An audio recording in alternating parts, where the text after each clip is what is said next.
সুপ্রিয় শিক্ষার্থীবৃন্দ, এইচএসসি পরীক্ষা 2024। ইতিপূর্বে আমি 3 নম্বর প্রশ্ন আলোচনা করছিলাম। আজকে 4 নম্বর যে প্রশ্নটা ছিল সেটা সম্পর্কে আলোচনা করব। 2024 সালে এইচএসসি পরীক্ষায় ভূগোল প্রথম পত্রে যে সৃজনশীল প্রশ্ন পড়ছিল তার 3টা আলোচনা করেছি। আজকে আমার 4র্থ নম্বর আলোচনা, সৃজনশীল প্রশ্ন উত্তর ভূগোল প্রথম পত্র। এটা তো আলোচক হিসেবে এখানে আমার একটা ফটোগ্রাফ আছে, এটা আমার ইউটিউব চ্যানেল। সবাইকে এই ইউটিউব চ্যানেলটা সাবস্ক্রাইবার আহ্বান জানিয়ে ক্লাসটা শুরু করতে যাচ্ছি।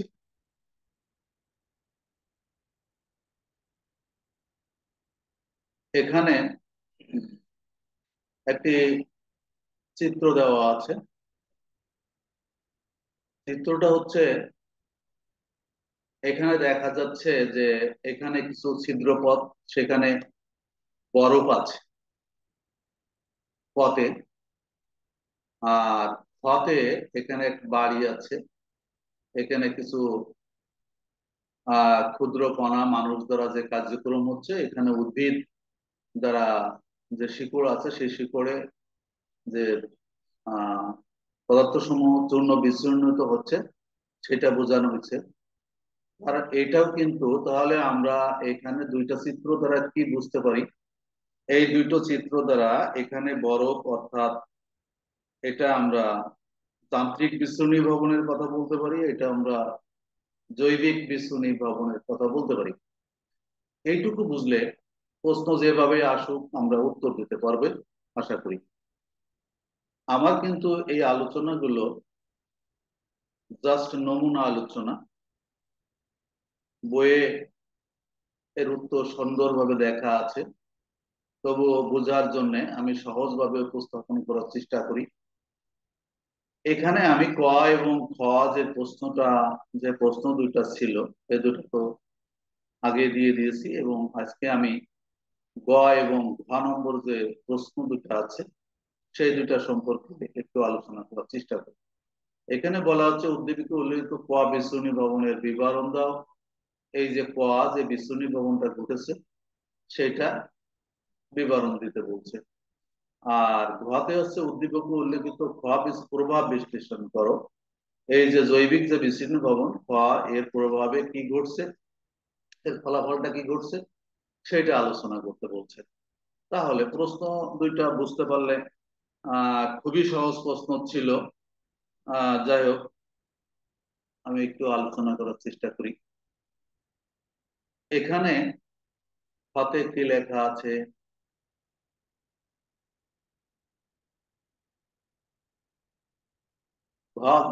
গ নম্বর যে প্রশ্নটা, সেই প্রশ্নটায় লেখা আছে যে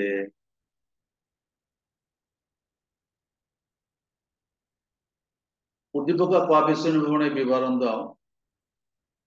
ক বিশ্বনী ভবন উদ্দীপকে উল্লেখিত ক দ্বারা যান্ত্রিক বিশ্লেষণে ক্লাস গঠনগত বিশ্বনী তুষার ভবনকে তুষার বিশ্বনী ভবনকে বোঝানো হচ্ছে।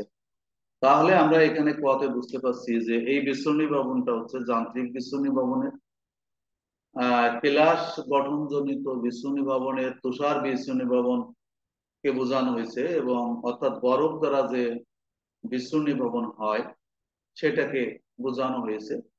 বরফখণ্ডের দ্বারা যে শিলারাশি চূর্ণ বিচূর্ণ হয় সেটাকে এখানে বোঝানো হয়েছে।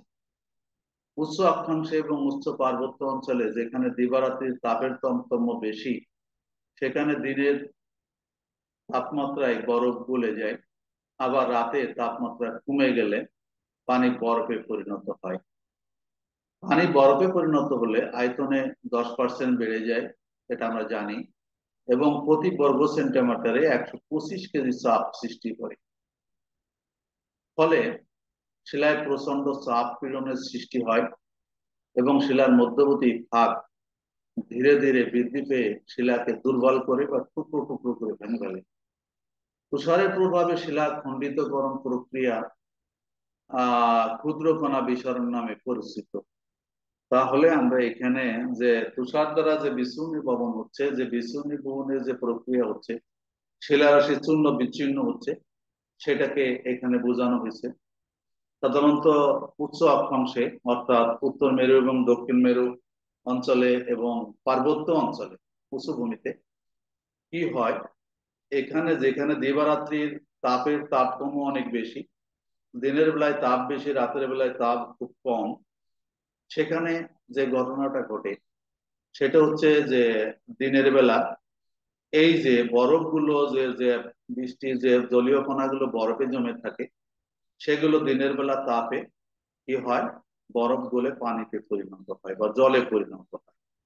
আবার রাতের বেলা যখন তাপমাত্রা কমে যায় এই সমস্ত অঞ্চলগুলোতে, তখন কি হয়, এই সমস্ত অঞ্চলগুলোতে আমরা দেখি যে কি হয়, এখানে ওই বা পানি, তরল পানি কি হয়, বরফে রূপান্তরিত হয়ে যায়।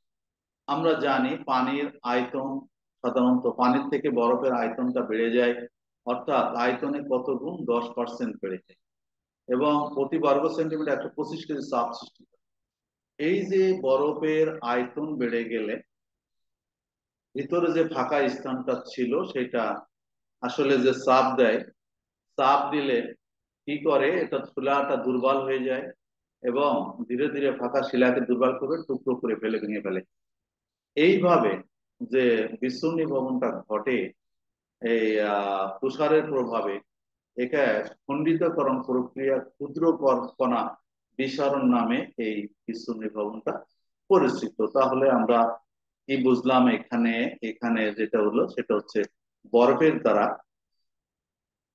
সাধারণত উচ্চ অক্ষাংশে, অর্থাৎ মেরু অঞ্চলে, দুই মেরু অঞ্চলে এবং পর্বতের পদদেশে, পাদদেশ না, পর্বতের চূড়ায় দিবারাত্রির তাপের যে পার্থক্য ঘটে, সেই পার্থক্যের কারণে একবার পানি বরফে পরিণত হয়, একবার পানি তরলে পরিণত হয়।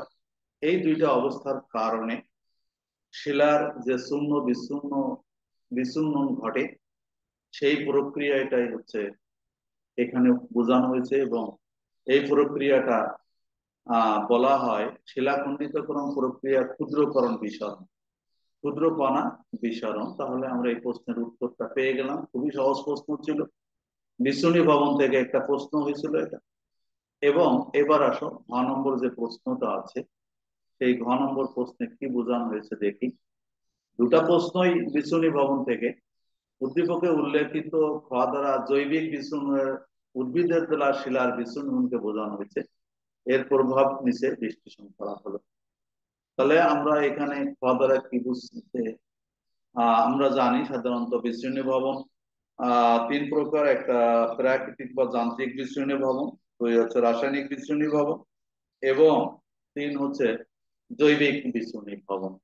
এখানে মূলত জৈবিক বিচ্ছুরণ ভবন, যেহেতু উদ্ভিদের কথা বলা হয়েছে, সেজন্য এখানে উদ্ভিদের ছবি বিচিত্র দেওয়া ছিল, এই জন্য এটা জৈবিক বিচ্ছুরণ ভবন বলা হচ্ছে। এই বিচ্ছুরণ ভবনের ফলে যে প্রভাব, উদ্ভিদের দ্বারা শিলার বিচ্ছুরণ যে প্রভাব, এর পরের যে প্রভাবে যে যে ঘটনাগুলো ঘটে, যে অবস্থার সৃষ্টি হবে, সেগুলোকে এখানে আলোচনা করতে হবে। এখানে দেখো প্রশ্নের উত্তরটা এমন ভাবে লিখলে হয়, মানুষ, জীবজন্তু, কীট পতঙ্গের পাশাপাশি উদ্ভিদের দ্বারা বিচ্ছিন্ন ভবন হয় এবং এর ফলে প্রতিনিয়ত ভূপৃষ্ঠের পরিবর্তন সাধন করে থাকে। উদ্ভিদ প্রতিনিয়ত ভূপৃষ্ঠের ক্ষয় সাধন করে থাকে। বিভিন্ন প্রকার গাছপালা তাদের মূল এবং শিকড় দ্বারা মাটিকে ভেঙে চূর্ণ বিচ্ছিন্ন করে থাকে। এর ফলে মাটি ক্ষয় হয়ে উদ্ভিদকুল ধ্বংস হয়ে যাচ্ছে। আমরা এর প্রভাব কিন্তু বলছি যে ফলে মাটি ক্ষয় হয়ে উদ্ভিদকুল ধ্বংস হয়ে যাচ্ছে। ফলশ্রুতিতে বায়ুমণ্ডলে কার্বন ডাই অক্সাইডের পরিমাণ বৃদ্ধি পেয়ে উষ্ণতা বৃদ্ধি পাচ্ছে। উদ্ভিদকুল যখন ধ্বংস হয়ে যাবে, তখন কিন্তু বায়ুমণ্ডলে কার্বন ডাই অক্সাইডের পরিমাণ বৃদ্ধি পেয়ে কি হবে, সেখানে উষ্ণতা বৃদ্ধি পাবে। উষ্ণতা বৃদ্ধির ফলে কি হবে, মেরু অঞ্চলের বরফ গলে যাবে। মেরু অঞ্চলের বরফ ধীরে ধীরে গলতে শুরু করছে, যা সহজে বোঝা যায় না। সমুদ্রপৃষ্ঠের উচ্চতা বৃদ্ধি পেয়ে উপকূলীয় নিম্নভূমি সমুদ্রে নিমজ্জিত হবে। এখানে কথাটা নিমজ্জিত হবে, বানানটা ভুল আছে। এছাড়া বৃষ্টিপাত অনিশ্চিত হয়ে পড়বে এবং জীবজগৎ মারাত্মক ক্ষতিগ্রস্ত হবে, কৃষিকার্য ক্ষতিগ্রস্ত হবে, উপকূলীয় বনভূমি ধ্বংস হবে এবং মানুষের দেহে রোগ ব্যাধি দ্রুত বৃদ্ধি পাবে। এই অনেকগুলো প্রভাব এখানে কিন্তু আলোচনা করা আছে। এটা যদি 1 2 3 4 এরকম করে পয়েন্ট করে লেখা হয় সেটাও হবে, আবার এইভাবে লিখলে উত্তরটা হয়ে যাবে। তাহলে আমরা এখানে আসলে উদ্ভিদের দ্বারা বা প্রাণীর দ্বারা যে বিশ্রুণী ভবন সংগঠিত হয় সেটাকে বোঝানো হয়েছে এই প্রশ্নটায়। এবং তার উত্তরটা হলো এর প্রভাবটা কি। এর প্রভাবটা হচ্ছে, এর ফলে কি হবে যে উদ্ভিদকুল মাটির ক্ষয় হবে, ফলে উদ্ভিদকুল ধ্বংস হয়ে যাবে। আর কি হবে, বায়ুমণ্ডলে কার্বন ডাই বৃদ্ধি পেয়ে উষ্ণতা বৃদ্ধি পাবে। আর কি হবে যে এই যে যখন তাপমাত্রা বেড়ে যাবে তখন মেরু অঞ্চলের বরফ ধীরে ধীরে গলতে শুরু করবে। গলতে শুরু করার ফলে সেটা কি ঘটবে যে সমুদ্র পৃষ্ঠের পানির উচ্চতা বৃদ্ধি পাবে। সমুদ্র পৃষ্ঠের পানির উচ্চতা বৃদ্ধি পেলে সে স্তর বন্যা বা ফ্লাডের দুর্যোগের অবস্থার সম্মুখীন হবে। এছাড়া জীবজগৎ জীবজগৎ কি হবে, মারাত্মকভাবে ক্ষতিগ্রস্ত হবে। বৃষ্টিপাত অনিশ্চিত হয়ে পড়বে গাছপালা না থাকলে। এছাড়াও আরো কি হবে, কৃষিকাজ ক্ষতিগ্রস্ত হবে, বনভূমি ধ্বংস হবে, মানুষের দেহে বিভিন্ন প্রকার রোগ ব্যাধি দ্রুত বৃদ্ধি পাবে।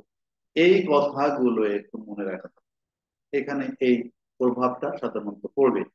আমরা এর থেকে আলোচনাটা করলাম, জাস্ট এই প্রশ্নগুলোর উত্তর দেওয়ার চেষ্টা করলাম। যেহেতু 2024 সালে যে প্রশ্নটা গুলো এসেছিল, আমি 8টা প্রশ্নেরই উত্তর দিয়ে দেবো, চেষ্টা করব। তারপরেও আমি 23 সালের প্রশ্নগুলো সব আলোচনা করে দিব পর্যায়ক্রমে। তোমরা যদি এই প্রশ্নের উত্তরগুলো একটু প্র্যাকটিস করো তাহলে এই ধরনের যে প্রশ্নই আসুক না কেন তোমরা উত্তর লিখতে পারবে। তা যাই হোক, আর এতটুকু লিখলে কিন্তু এখানে যে 4 নম্বর যে মান আছে এটা 3 নম্বর 4 নম্বর পেয়ে যাবে। Thanks you so much for watching my presentation. যাই হোক, সবাইকে অসংখ্য ধন্যবাদ জানিয়ে আজকের মতো এখানে শেষ করছি। আল্লাহ।